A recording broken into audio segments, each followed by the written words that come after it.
विषयों को लेकर के आता हूं, लेकिन आज देश और दुनिया के मन में सिर्फ और सिर्फ एक ही बात है। कोरोना वैश्विक महामारी से आया हुआ ये भयंकर संकट।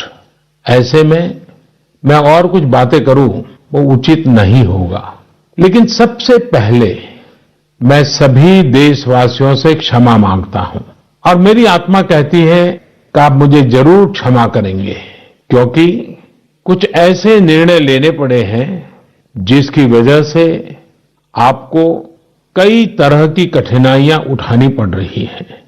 खास करके मेरे गरीब भाई बहनों को देखता हूं तो जरूर लगता है कि उनको लगता होगा कि ऐसा कैसा प्रधानमंत्री है, हमें इस मुसीबत में डाल दिया।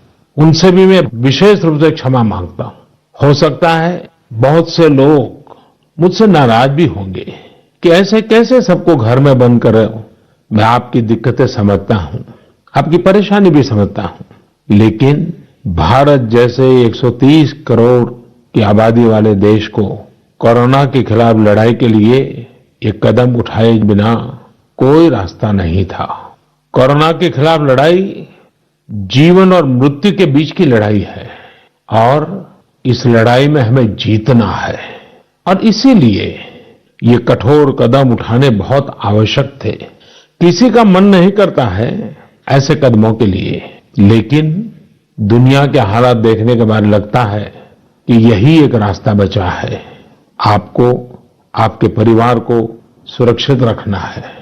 मैं फिर एक बार आपको जो भी असुविधा हुई है, कठिनाई हुई है, इसके लिए क्षमा मांगता हूं।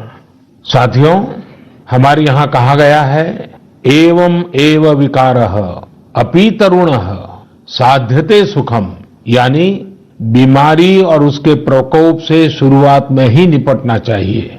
बाद में रोग असाध्य हो जाते हैं, तब इलाज भी मुश्किल हो जाता है। और आज पूरा हिंदुस्तान, हर हिंदुस्तानी यही कर रहा है। भाइयों, बहनों, माताओं, बुजुर्गों, कोरोना वायरस ने दुनिया को कैद कर दिया है। ये ज्ञान, विज्ञान, गरीब, संपन्न, कमजोर, ताकतवर, हर किसी को चुनौती दे रहा है। ये ना तो राष्ट्र की सीमाओं में बंधा है, न ही ये कोई क्षेत्र देखता है और न ही कोई मौसम।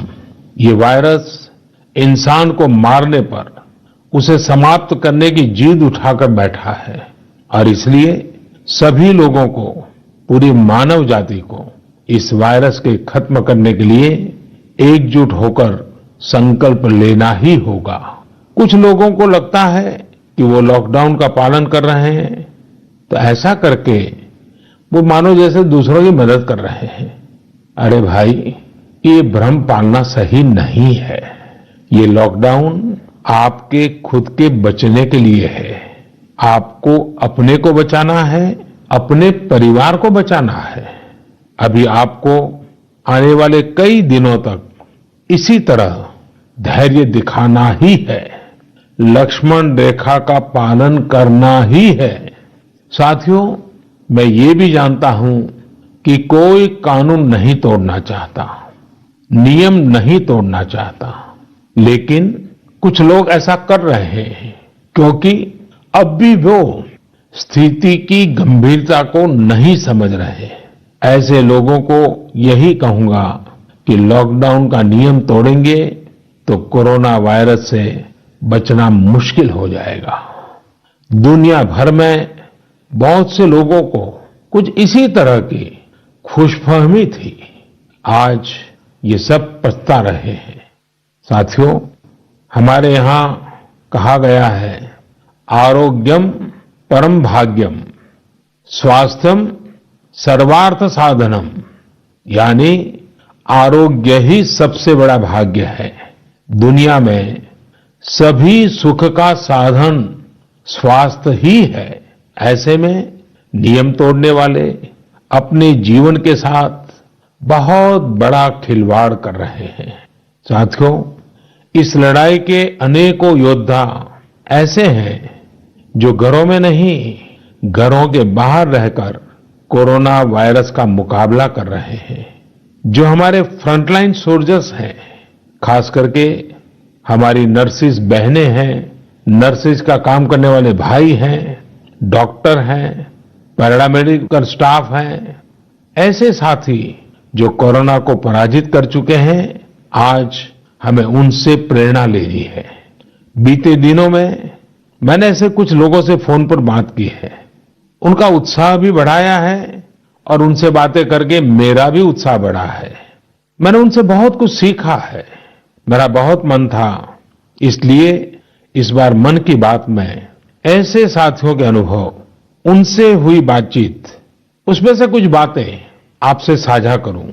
सबसे पहले हमारे साथ जुड़ेंगे श्री राम गंपा तेजा जी।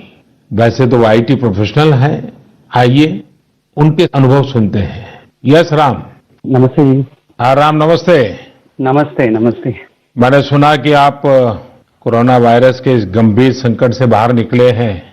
हाँ जी। तो जरूर मैं आपसे